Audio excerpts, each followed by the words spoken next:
جس کے دل میں مشقت محسوس ہو، یشاقق الرسول، تھوڑی سی بھی میل آئے اپنی رائے میں، تکلیف محسوس کرے کہ یار یہ عمل کیسے کروں، یہ کیسے کروں، من یشاقق الرسول من بعد ما تبین لہ الہدی، جب کہ وہ چیز، وہ فیصلہ، وہ حکم اللہ کے حبیب صلی اللہ علیہ وسلم نے واضح کر دیا ہو، بیان کر دیا ہو۔ جیسے عام سی مثال ہے، نبی کائنات صلی اللہ علیہ وسلم نے جھوٹ بولنے کو گناہ کبیرہ قرار دیا ہے اور فرمایا لعنت اللہ علی الکاذبین، جھوٹ بولنے والوں پر اللہ کی لعنت ہو۔ اسی طرح بے حیائی کو حرام قرار دیا ہے، اسی طرح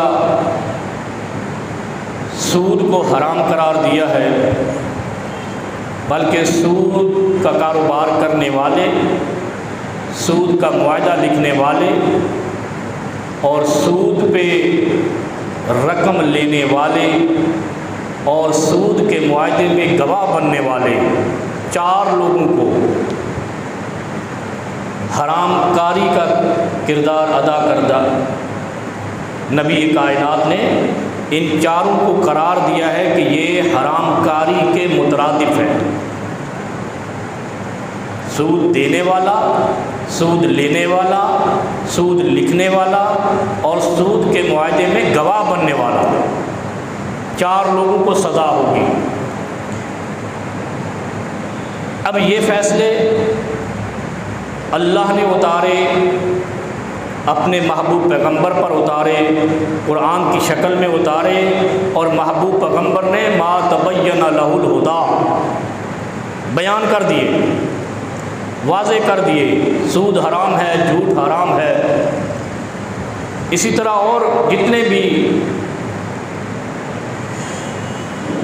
گناہ ہیں، جرائم ہیں شریعت کی روح سے، اب یہ آ چکے، بیان ہو چکے۔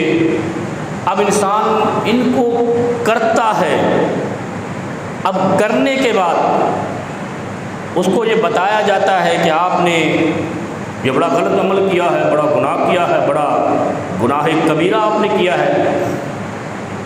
اب وہ اس میں تل ملاتا ہے، یار ہر چیز حرام ہے شریعت میں، ہر چیز گناہ ہے شریعت میں، ایسے دل میں خیال لاتا ہے نا، وہ ہماری فطرت ہے یہ۔ وہ کہتے ہیں جھوٹ نہیں بول، کہتے ہیں یار تم بس سچ دی رٹ لائی ہے، اسی طرح کہتے ہیں نا۔ اب یہ جس کے دل میں خیال آیا، اب سمجھیں اس بات کو، ایک تو ہم جھوٹ بول دیتے ہیں روانی میں اور ہمیں احساس ہو جاتا ہے غلط کر دیا یار۔ اسی طرح ایک آدمی مجبور ہے یا پریشان ہے یا زیادہ مال کے چکر میں سودی لین دین کرتا ہے، لیکن یہ خیال کرتا ہے یار مجھ سے جرم ہو گیا ہے۔ ایک تو یہ آدمی ہے۔ دوسرا، ایک آدمی جھوٹ بولتا ہے، اس کو کہا جاتا ہے تو جھوٹ نہیں بول، تو نے خدا کو جان نہیں دینی، اور چھوڑ یار تینوں ہر وقت جھوٹ دی پئی ہے۔ اب ان میں فرق ہے،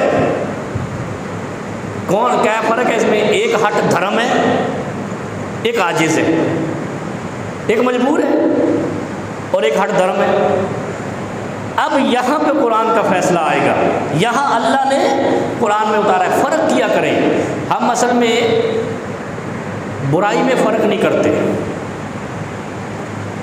نبی علیہ السلام نے فرمایا وَلَا يَدْفَعُ السَّيِّئَةَ بِالسَّيِّئَةِ وَلَٰكِن يَعْفُو وَيَصْفَحُ، تھوڑا حیا کیا کرو، برائی کرنے والے کی نوعیت دیکھا کرو۔ مجبور کی برائی اور سزا پائے گی اور جابر کی برائی اور سزا پائے گی۔ ظالم کی سزا اور ہے، مظلوم کی جزا اور ہے۔ اسی لیے سزا اور جزا رکھی ہے۔ یہاں کیا فرمایا ہے؟ ایک آدمی کی عادت ہے جھوٹ بولنا، اس کو جب کہا جائے جھوٹ نہیں بولو، وہ آگے سے آنکھیں نکالتا ہے، میں نے جھوٹا سمجھتا ہے، جھوٹ بول رہا ہوتا ہے لیکن وہ آگے سے آنکھیں نکال کے مجھے جھوٹا سمجھتا ہے۔ اس کے بارے میں یہ آیت اتری ہے۔ پیچھے کیا تھا؟ فَلَا وَرَبِّكَ لَا يُؤْمِنُونَ حَتَّى يُحَكِّمُوكَ فِي مَا شَجَرَ بَيْنَهُمْ، اور جدو تواڈے نبی دا فیصلہ آ جائے نا تو بندے دے پتر بن کے تسلیم کر لیا کرو۔ یہ اس کا مختصر ترجمہ ہے۔ نبی کی بات آ جائے، یسلمو تسلیمہ ہو جائے، پھر وہ اسلام ہے، پھر وہ ایمان ہے۔ اور اگر نبی کی بات آ جائے اور تیرے دل میں میل کچیل آ جائے، دل میں لاہٹ آ جائے، تو پھر مومن بھی نہیں ہے، مسلم بھی نہیں ہے۔ اتنا آسان نہیں ہے مسلمان ہونا۔ وہ اقبال نے کہا تھا نا یہ شعر، یہ اتنا آسان نہیں ہے، ہر کوئی مسلمان بنا پھرتا ہے، اسی لیے تو کافر ہمارے اوپر چڑھا پھرتا ہے کہ ہم نے مسلمانیت کو بھی چونا لگا رکھا ہے۔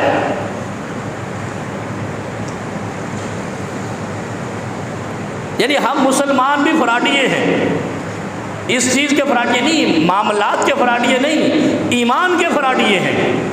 دھوکہ دیتے ہیں، اس رب کو دھوکہ دیتے ہیں کہ اگر وہ تیری پیدائش ہی نہ کرتا، خلقت ہی نہ کرتا، تو مخلوق میں ہوتا ہی نہیں، اور تجھے جانور پیدا کر دیتا تو کیا کر لیتا؟ تجھے بھینس گائے کتا گھوڑا بنا دیتا تو کیا کر لیتا؟ تو شکر کر، تجھے اس نے خلقت انسانی میں پیدا کیا ہے، بنو آدم بنایا ہے، اشرف المخلوق بنایا ہے، وَلَقَدْ كَرَّمْنَا بنی آدم بنایا ہے، کرامتوں والا، معجزات والا۔ پھر بھی تو آگے سے جب تجھے نبی کی بات پہنچتی ہے، پیغمبر خدا کی بات پہنچتی ہے، تو تل ملاتا ہے، میں نے جھوٹ بولنا تو منع کیتا ہے، جھوٹ نہیں بولنا کا دکھاوا کی تو ہے نا ایسے۔ وہ جیسے وہ سرکاری اہلکار ہوتے ہیں نا، تو کہتے ہیں اگر یہ چائے پانی نہیں لیں گے تو کھائیں گے کہاں سے، کیونکہ تنخواہ تو ان کی ایسے ہی ہوتی ہے، وہ تو کھاتے نہیں ہیں، اوپر کی کمائی کھاتے ہیں۔ اب یہاں پہ قرآن کا فیصلہ آتا ہے، وَمَن يُشَاقِقِ الرَّسُولَ مِن بَعْدِ مَا تَبَيَّنَ لَهُ الْهُدَىٰ وَيَتَّبِعْ غَيْرَ سَبِيلِ الْمُؤْمِنِينَ، جس شخص کے پاس وہ بات پہنچ گئی جو پیغمبر خدا نے بیان کی ہے کہ جھوٹ حرام ہے، گناہ کبیرہ ہے، لعنتی عمل ہے، اور وہ آگے دیکھا تو تم نے جھوٹ تو منع کری جانا ہے، ہائے ہائے، پھر اللہ کیا کہتا ہے؟ نُوَلِّهِ مَا تَوَلَّىٰ وَسَاءَتْ مَصِيرًا وَنُصْلِهِ جَهَنَّمَ۔ اللہ نے بھی بڑا غصہ آتا ہے، رب کو بھی غصہ آتا ہے، صرف ہمیں نہیں آتا غصہ، ہم ایک دوسرے پہ غصہ کر کے گریبان پکڑ لیتے ہیں، تو ہم بھی تو اسی رب کی مخلوق ہے نا، جو ہمارا خالق ہے، کیا اس کو غصہ نہیں آئے گا؟ رب کو جب غضب آتا ہے نا، اللہ کو جب غضب آتا ہے تو پتہ کیا کرتا ہے؟ اللہ قطع عنہم الرزق، ہمیں غصہ آ جائے نا رشتہ دار پر یا ملازم پر یا معاملات میں، تو ہم کیا کرتے ہیں؟ اس کی تنخواہ بند کر دیتے ہیں۔ ملازم ہے تو تنخواہ بند کر دی، ایسے ہی ہوتا ہے۔ اگر وہ کاروباری ہے تو پارٹنرشپ سے نکال دیا، اگر کوئی اور معاملہ ہے تو سب سے زیادہ زور ہمارا کہاں پہ لگتا ہے؟ دوسرے کو امریکہ کا زور کہاں لگتا ہے؟ IMF کا، تمہارا قرضہ پہلے یہ ٹیکس لگاؤ۔ جب ہمیں پیسے ضرورت پڑتے ہیں وہ نیا ٹیکس نکال لیتے ہیں، کیوں؟ ان کا زور چلتا ہے یہ، اس لیے کہ ان کو تمہیں کمزور رکھنا ہے۔ وہ یہ نہیں کہتا کہ آبادی کم کرو، اس میں 5 لاکھ لوگ مار دو، کبھی نہیں کہتا۔ وہ یہ نہیں کہتا کہ پاکستان کے ایک صوبے کے 10,000 ایکڑ ہمارے نام کرا دو، یہ نہیں کہتا۔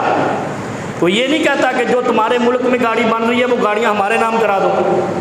وہ یہ نہیں کہتا کہ یہ جو تم نے بڑی بڑی بلڈنگیں بنائی ہے پاکستان کے اندر 100 منزلہ 50 منزلہ، یہ ہمارے نام پہ کر دو۔ وہ کہتا ہے ان کا روٹی دال پانی بند کر دو اپنی قوم کا، 100 روپے والی چیز 200 روپے کر دو، قرضہ دیں گے۔ کہاں پہ زور نکلا کہ IMF کا؟ تمہارے رزق پہ۔ اور اللہ کیا کہتا ہے قرآن میں؟ فطرت اللہ التی فطر الناس علیہا، اللہ نے انسانیت کو اپنی فطرت میں پیدا کیا ہے، تبھی تو ہم کبھی تنخواہ بند کر دیتے ہیں، نہیں دوسرے کا مالی معاشی ناطقہ بند کرتے ہیں، اور یہ اللہ کی فطرت ہے۔ اللہ کیا کہتا ہے؟ جب کوئی میرے فیصلے کے بعد اس کے دل میں کوئی تلملاہٹ آتی ہے، وہ جھوٹ بولنے سے باز نہیں آتا، جب اسے کہا جاتا ہے پتہ چھوڑ یار تجھے جھوٹ کی پڑی ہے، میری جان پہ بنی ہے، تو اللہ کہتا ہے الا عنہم الرزق، الا قطع عنہم الرزق، اللہ ان سے رزق کو کاٹ لیتا ہے، ٹیکس لگا دیتا ہے۔ رزق کاٹنا چاہیے نا، چیز مہنگی کر دی، 600 والی مرغی 700 کی کر دی، گوشت 650 کی کر دی۔ اب دیکھیں یہ فطرت کے اصولوں کی کرتا ہے نگہبانی۔ آگے کیا ہے؟ یا مرد افغانی یا مرد کوستانی، پتہ نہیں کیا ہے، ان کا شعر ہے، اقبال صاحب کا شعر ہے۔ اب دیکھو آپ اسلام کو سمجھو، یقین کرو اصل میں ہماری عادت نہیں ہے مطالعہ کی، اسٹڈی ہمارا پیشہ نہیں ہے، ہمارا پیشہ ہے نوٹ گننا اور اسی میں مرتے ہی جانا، اور ملتے پھر بھی نہیں ہے، پھر بھی ہم IMF سے لیتے ہیں، ہمارے ہاتھوں میں کچھ نہیں آتا، پھر شام کو خالی ہاتھ قرضہ مانگنے چل پڑتے ہیں۔ اگر ہم اسٹڈی کریں نا، مطالعہ کریں، تو جتنا انسانی فطرت پہ قرآن منطبق ہوتا ہے اتنی دنیا کی کوئی کتاب نہیں ہوتی۔ ہر کتاب آپ کو نوکری اور جناب مال کمانے اور فراڈ لگانے کے طریقے بتائے گی، قرآن آپ کو اپنی جسمانی اور روحانی زندگی پہ غور و فکر سکھائے گا۔ اب اللہ کیا کرتا ہے؟ جب تو اللہ کے فیصلے کے آنے کے بعد، علم ہونے کے بعد، تبینہ کے بعد، تبینہ کہتے ہیں بیان کر دینا یا واضح کر دینے کے بعد بھی انکار کرتا ہے نا، اللہ کہتا ہے قطع عنہم الرزق، میں تیرے پھر ٹیکس لگا دیتا ہوں، رزق کاٹ دیتا ہوں۔ رزق کاٹنا کیا ہے؟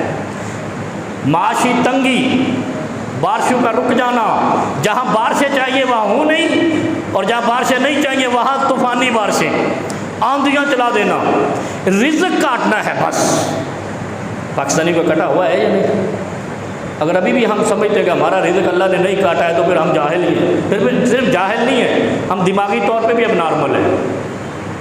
اگر ابھی بھی ہم سمجھتے کہ اللہ کا ہمارے اوپر پکڑ نہیں ہے، ہر طرف سے ہم پکڑے اور جکڑے ہوئے ہیں، اس کی وجہ کیا ہے کہ اللہ کے فیصلے آ جاتے ہیں۔ اچھا ہم دیکھتے ہیں، یہ بڑی کمزوری ہے، ہم دیکھتے ہیں کافروں کو، یار وہ تو بڑے مالدار ہیں، وہ کون سا کافر مالدار ہے تم سے؟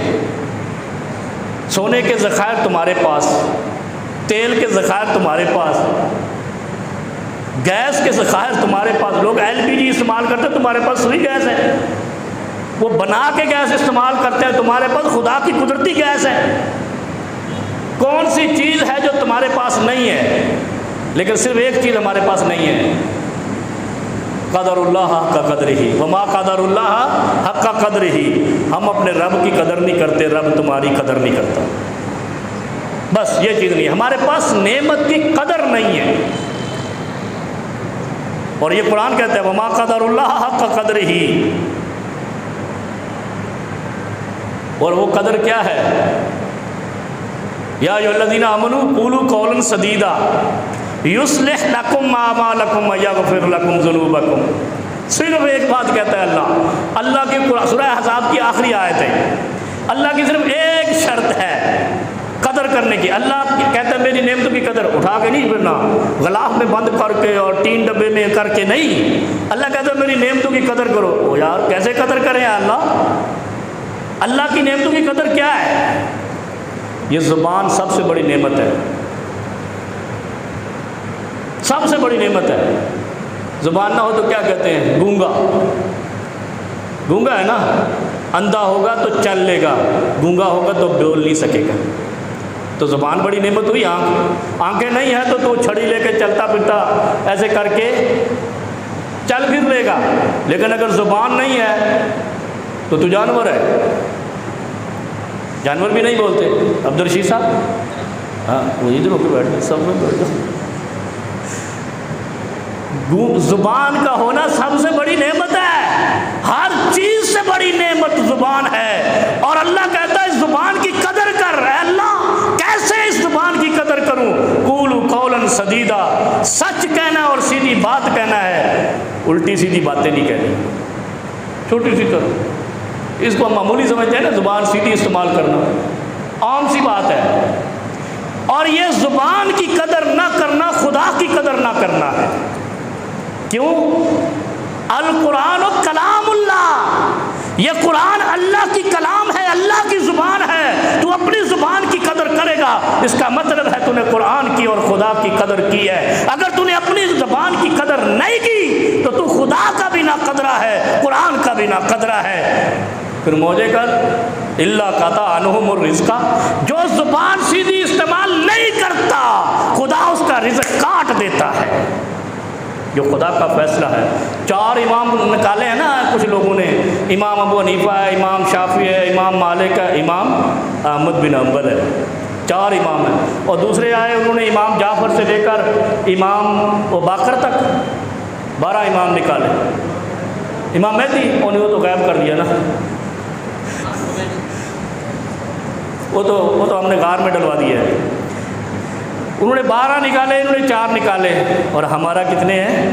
1 ہے، اور ہم 1 پہ ہی رہیں گے، 1 پہ ہی مریں گے، 1 پہ ہی جیئیں گے، اور جو 1 پہ ہی رہے گا، ایک خدا، ایک رسول، ایک امام، ایک کلام پہ رہے گا، وہ جنت کا مہمان بنے گا۔ اور جو ایک خدا کے علاوہ کئی مشکل کشا نکالے گا، جو ایک امام کے علاوہ کئی امام نکالے گا، جو ایک قرآن کے علاوہ کئی کتابیں نکالے گا، وہ رلتا ہی رہے گا، ذلیل ہوتا ہی رہے گا، جہنم اس کا ٹھکانہ بن جائے گا۔ یہ ہے اسلام سارے کا سارا۔ لمبی چوڑی کہانیاں کرتے رہتے ہیں بھائی۔ زبان ایک انسان کے اندر کبھی 2 زبانیں نہیں ہوئی، سر جڑے، دھڑ جڑے، ٹانگیں جڑے، بازو جڑے، بچے پیدا ہو گئے، لیکن 2 زبان والا کائنات میں آج تک خلقت نہیں ہوئی ہے۔ زبان ایک ہے، خدا بھی ایک ہے، رسول بھی ایک ہے، کلام اللہ بھی ایک ہے۔ تو پھر 4 اور 12 اور 13 اور 15 اور 16 یہ کیا کہانیاں ہیں؟ پھر امام بھی ایک رکھ لو نا یار، کڑی مصیبت پیندی ہے، ایک کڑی کمی ہے۔ ایک امام میں کیا کمی ہے جو تم اماموں کی لائن اور منڈی لگا رکھی ہے؟ اللہ قطع عنہم الرزق، یہی سورہ احزاب کی آخری آیت کہتی ہے، یا ایھا الذین آمنوا قولوا قولا سدیدا، سیدھی بات کرنی ہے، ایک ہی بات کرنی ہے، سچی بات کرنی ہے، یصلح لکم اعمالکم، خدا تمہارا رزق کبھی تنگ نہیں کرے گا، وَيَغْفِرْ لَكُمْ ذُنُوبَكُمْ، پھر معاف بھی کر دے گا۔ وہ صرف زبان کی وجہ سے معافی بھی مل جائے گی، امیری بھی مل جائے گی، غربت بھی ختم ہو جائے گی، صرف زبان۔ اور نبی علیہ السلام نے فرمایا نا، جب انسان صبح اٹھتا ہے نا تو کام پہ جانا ہوتا ہے، یہ انسانی فطرت ہے، تیرے کام تے نہیں جاتے ہو نکمے نے۔ اور ہم کتنے بجے کام پہ جاتے ہیں؟ 12 بجے۔ اور انسان صبح نماز کے بعد، نماز فرض ہوئی ہے نا، یہ کام کے لیے ہوئی ہے، پہلا کام نماز ہے، باقی شروع کر دو کاروبار زندگی۔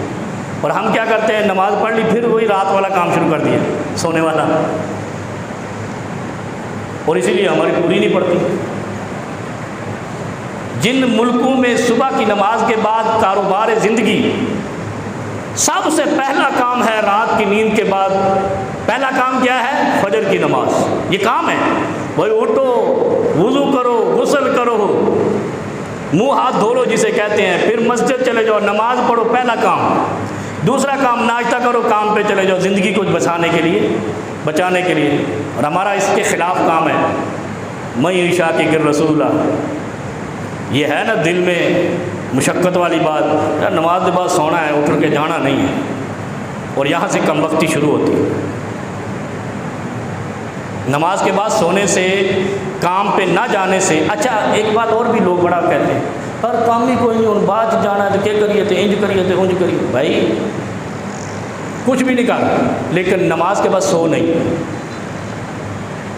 اگر تیری زبان توفیق لیتی ہے تو ذکر کر لے، قرآن پڑھ لے، وہ ٹائم سب سے زیادہ بہترین ٹائم ہے، یا تو قرآن پڑھ لے، یا بچہ ہے، اسٹوڈنٹ ہے تو اسکول کا لیسن یاد کر لے، وہ کبھی نہیں بھولے گا، اتنا بابرکت ٹائم ہے فجر کا۔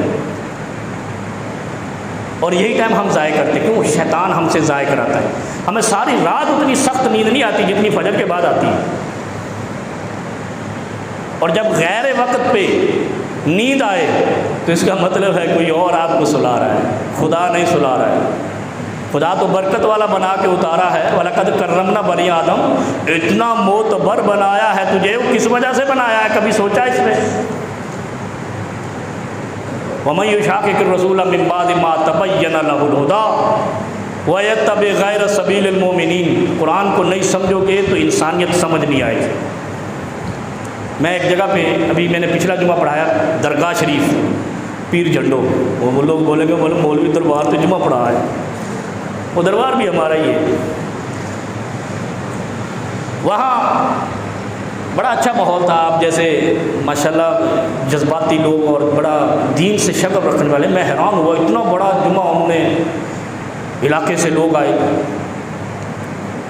وہاں بھی میں نے بات کی۔ اس کے بعد اتوار کو لاہور میں پروگرام تھا، وہاں ایک بڑا لطیفہ مجھے سننے کو ملا۔ ایک صاحب کہتے ہیں کہ قرآن ایسی کتاب ہے جو دنیا میں سب سے زیادہ پڑھی جاتی ہے،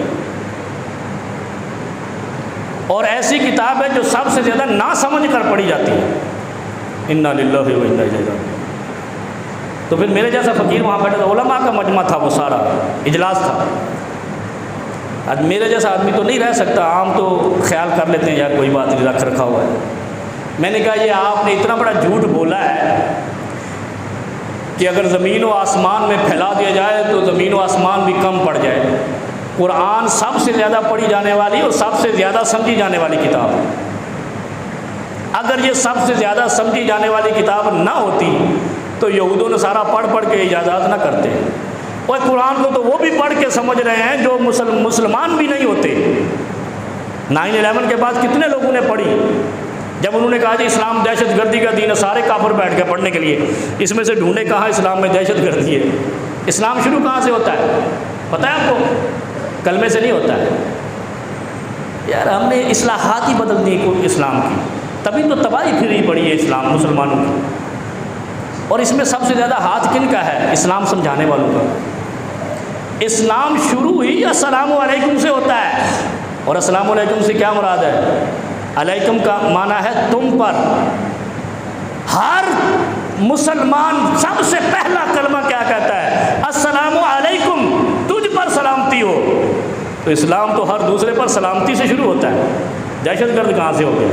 تبھی لوگ مسلمان ہوئے کہ اسلام کا وہ کلمہ جس سے اسلام کی ابتدا ہوتی ہے وہ السلام علیکم ہے۔ اسلام کا ہر فرزند جب آگے بڑھتا ہے تو اپنے ساتھی پر سلامتی کی دعا کرتا ہے۔ اس سے بڑا پرامن اور محبت والا مذہب کون سا ہے؟ وہ ہینڈ شیک کرتے ہیں، ایسے ہی کرتے ہیں نا، ہینڈ شیک کرتے ہیں، اوکے کرتے ہیں، بھوکے کرتے ہیں، پتہ نہیں کیا کرتے ہیں۔ لیکن اسلام کیا کرتا ہے؟ اسلام سب سے پہلے اپنے بھائی کو دیکھتا ہے، کہتا ہے تجھ پر سلامتی ہو، اگلا کہتا ہے وعلیکم السلام ورحمۃ اللہ، اگلا بڑھ جاتا ہے آگے، کیا کہتا ہے؟ اور تجھ پر سلامتی بھی ہو، اللہ کی رحمت بھی ہو، خالق کائنات کی رحمت بھی ہو۔ اور یہاں سے اسلام کی سربلندی شروع ہوتی ہے، اور ہم کہاں ہیں؟ سر نگوں۔ اس کا مطلب کہاں سے بیماری شروع ہوئی؟ ہم پہلے کلمے کے ہی بے ایمان ہیں۔ ہم کیا کر رہے ہیں؟ آنکھیں پھلا کے، ناسیں پھلا کے، منہ بنا کے الو کے پٹھوں کی طرح جا رہے ہوتے ہیں، ساتھ جا رہے ہیں، کوئی جہنم میں جائے، ہمیں کیا بھاڑ میں جائے؟ نہیں، اسلام راہوں پہ چلتا ہوا بھی سلامتی کا پیکر ہے، گھر میں بیٹھا ہوا بھی پیکر ہے۔ نبی علیہ السلام نے فرمایا جب تو گھر میں آئے تو کچھ بھی ہے، باپ ہے، بیٹا ہے، بیٹی ہے، ماں ہے، کچھ بھی ہے، دروازے سے تو نے سلام کرنا ہے، اور جب تو سلام کرے گا تیرے گھر سے شیطان باہر چلا جائے گا۔ اور جس گھر کا مالک کسٹوڈین گھر میں سلام کر کے داخل نہیں ہوتا، اس گھر میں فتنہ فساد داخل رہتا ہے۔ کتنا پرامن دین، ایسا شفقت والا دین کبھی دیکھا، کبھی سنا؟ ساری دنیا کے گھروں میں فتنے اور فسادات ہیں، مومن کے گھر میں کبھی فتنہ فساد نہیں ہوگا اگر وہ مومن ہے اور اسلام کا حکم جانتا ہے کہ وَمَن يُشَاقِقِ الرَّسُولَ مِن بَعْدِ مَا تَبَيَّنَ لَهُ الْهُدَىٰ وَيَتَّبِعْ غَيْرَ سَبِيلِ الْمُؤْمِنِينَ۔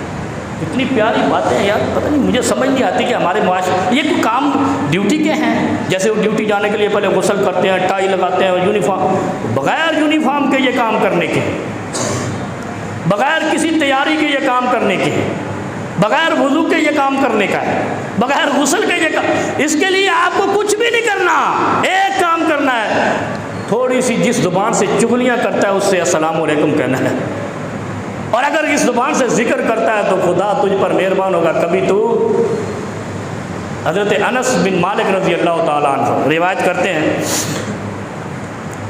میں آپ کو ایک بڑی پرلطف بات بتاتا ہوں کہ نبی علیہ الصلوۃ والسلام ایک مریض کی عیادت کرنے گئے، نبی کائنات، اور وہ مسلمان تھا جس کی عیادت کرنے گئے، صحابی بھی ہوگا، ایسے ہی بوڑھا تھا بیچارہ، اور آج کل بوڑھے کیا کرتے ہیں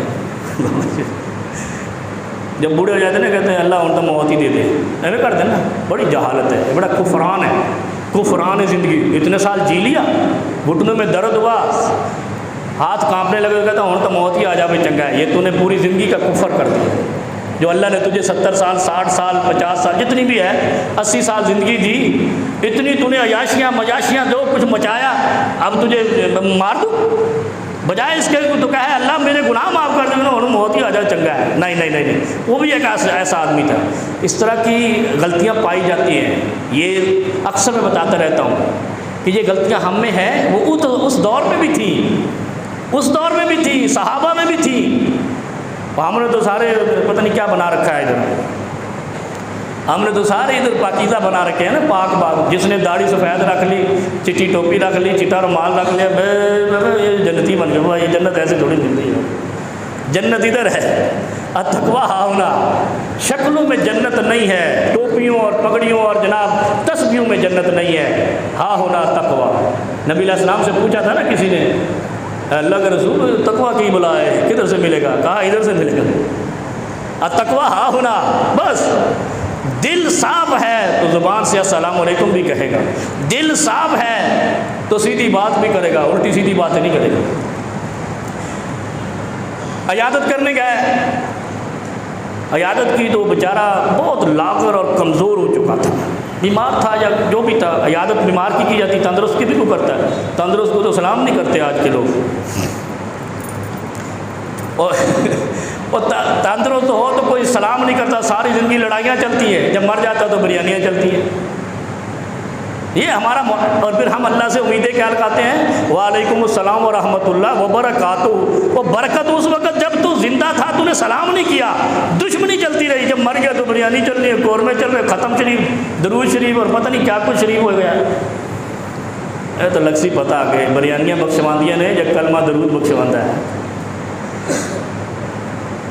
میت پہ کھانا ہی جائز نہیں ہے، اور ہم میت دفنا کے گھر آتے ہیں، میت کے ورثہ اعلان کرتے ہیں کھانا کھا کے جانا، ایسے ہی ہے، بہت غلط رسم ہے، بہت جہالت کی رسم ہے، ہندوانہ رسم ہے، میت کے گھر سے کھا کے نہیں جایا جاتا، دے کے جایا جاتا ہے، داد رسی، تعزیت، یہ تعزیت کیا چیز ہے، پھوکے نعرے نہیں، اس کی مدد کر کے جاؤ، اس کا ایک حصہ کم ہو گیا، ایک جان چلی گئی تو الٹا اس کی جان نکال رہا ہے کھا کے، بجائے اس کے کہ تو اس کی مدد کر کے جا، کفن کا خرچہ ہوا ہے، قبر کا خرچہ ہوا ہے، آنے جانے کا خرچہ ہوا ہے، تکلیفیں اٹھائی اور جان چلی گئی، اس کی ہم 100 روپے بھی مدد نہیں کرتے، الٹا پوری تھال پورا بریانی کا کھا کے آ جاتے ہیں۔ جہالت کی رسمیں ہیں، یہ اصل میں یہ ہے، یہ آج جو آیت میں نے پڑھی ہے نا، یہ اسی سے متعلقہ ہے کہ اللہ کیوں ہم سے ناراض ہو جاتا ہے، انہی حرکتوں کی وجہ سے، چھوٹی چھوٹی حرکتیں۔ انس بن مالک رضی اللہ عنہ روایت کرتے ہیں کہ نبی علیہ السلام کے عیادت کرنے آگے جو بندہ پڑا ہوا تھا، نہ وہ زندہ تھا نہ مردہ تھا، میت کی شکل میں کمزور لاغر آدمی، نبی علیہ السلام کو فکر ہوا انہیں کوئی غلطی کی تھی، پتہ چل جاتا ہے نا، وہ جیسے کہتے ہیں نا، وہ قومے میں نہ موت آ رہی نہ زندگی، بس پڑا ہوا ہے، قومہ ہی ہے نا، قومے میں نہ زمین پہ ہے نہ نیچے ہے، نہ دفنانے کے نہ رکھنے کے، اس کی دعا بھی بتائی نبی علیہ السلام نے، سب کو نہیں بتانی ہے، آپ کو بھی نہیں بتاؤں گا، یہ جہاں واقعہ ہوگا وہیں کرنی ہوتی ہے، اور ہم نے یہ الحمدللہ 4-5 دفعہ آزمائی ہے، جس کی جان نہ جائے اس کو وہ دعا دے دو، اگر کرنے والا دعا مومن ہے، بیڑا آر یا پار، وہ کہتے ہیں نا آر یا پار۔ عیادت کی، اس سے پوچھا ارے تو نے کوئی دعا تو نہیں کی؟ اس بندے سے جو مریض لیٹا ہوا تھا نا کمزور اور لاغر ہو کر، اس سے پوچھا تو نے کوئی دعا تو نہیں کی؟ کہتا کی ہے یا رسول اللہ صلی اللہ علیہ وسلم۔ نبی علیہ السلام سے اس کا صحابی ہے یا ایمان والا ہے، لاغر کمزور پڑا ہوا ہے، نبی علیہ السلام نے پوچھا کیا دعا کی؟ کہا اب دیکھیں اس نے کیا دعا کی رب سے، یہ آپ کے لیے ایک سبق آموز ہے ہمارے لیے۔ کہتا ہے یا رسول اللہ صلی اللہ علیہ وسلم میں نے یہ دعا کی کہ اللہ جو تو نے مجھے آخرت میں سزا دینی ہے وہ دنیا میں دے دے۔ کیا دعا کی؟ صحیح حدیث ہے یہ۔ کہا یا رسول اللہ صلی اللہ علیہ وسلم میں نے یہ اللہ سے دعا کی جب میں مطلب کمزور ہو گیا، بوڑھا ہو گیا، ہاتھ پاؤں کامنے لگ گئے، تو مجھے فکر ہوا کہ پتہ نہیں آخرت میں میرا کیا حشر ہوگا، تو میں نے اللہ سے دعا کی اللہ جو تو نے آخرت میں سزا دینی ہے وہ مجھے دنیا میں دے دے۔ اور کہتا ہے عجیب بات، نبی علیہ السلام کہتے ہیں عجیب بات ہے یار، تو آخرت کی سزا کیسے برداشت کر لے گا دنیا میں؟ یہ تو سزا بھی شروع ہی نہیں ہوئی تو تمہاری یہ حالت ہو گئی ہے، ایسا نہیں کرنا تھا آپ نے، یہ آپ نے دعا۔ اچھا وہاں سے نبی علیہ السلام نے پوری امت کو بتایا کبھی اپنے آپ کو اس لیے سٹینڈ بائی نہیں کر دینا کہ اللہ جو آخرت میں سزا دینی دنیا میں دے دے، کبھی ایسی دعا ہی نہیں کرنا، بلکہ کیا کرنا نہیں آتی، ربنا آتینا فی الدنیا حسنہ وفی الآخرۃ حسنہ، اے اللہ دنیا بھی خوبصورت کر دے آخرت بھی خوبصورت کر دے۔ نبی علیہ السلام نے پھر اس کو یہ دعا سکھائی، جو انتہائی کمزور اور لاغر تھا اور وہ دعا کر بیٹھا تھا کہ اللہ جو آخرت میں سزا دینی ہے ادھر ہی دے دے، تو اللہ نے تھوڑی سی جھلکی دکھائی تو اب پڑا ہوا ہے، نہ قومے میں ہے، نہ زندگی میں ہے، نہ موت میں ہے۔ نبی علیہ السلام نے وہاں پہ دعا کی اور یہ دعا سکھائی اور یہ پڑھ کے دعا کی ربنا آتینا فی الدنیا حسنہ وفی الآخرۃ حسنہ وقنا عذاب النار۔ تین چیزیں اس میں اللہ سے مانگی جاتی ہیں، دنیا کی خوشحالی سب سے پہلا نمبر، ربنا آتینا فی الدنیا حسنہ وفی الآخرۃ حسنہ، پھر کہا آخرت بھی خوشحال دے دے، دنیا بھی خوشحال دے دے۔ تیسری جگہ پہ کیا مانگا جاتا ہے؟ وقنا عذاب النار، آخرت کی سزا سے بچا لے۔ یہ سب سے جامع دعا ہے انسان کے لیے، اگر کوئی صاحب ایمان ہو اور اس کو پڑھتا رہے، 100 دفعہ پڑھے روزانہ، یقین کرو وہ کبھی بدحال بھی نہیں ہوگا اور اس سے انشاءاللہ اس کی آخرت بھی خراب نہیں ہوگی۔ لیکن شرط کیا ہے؟ زبان بھی سیدھی ہو، قول و قرار بھی سیدھا ہو، سچ پہ بھی قائم ہو۔ وآخر دعوانا الحمدللہ۔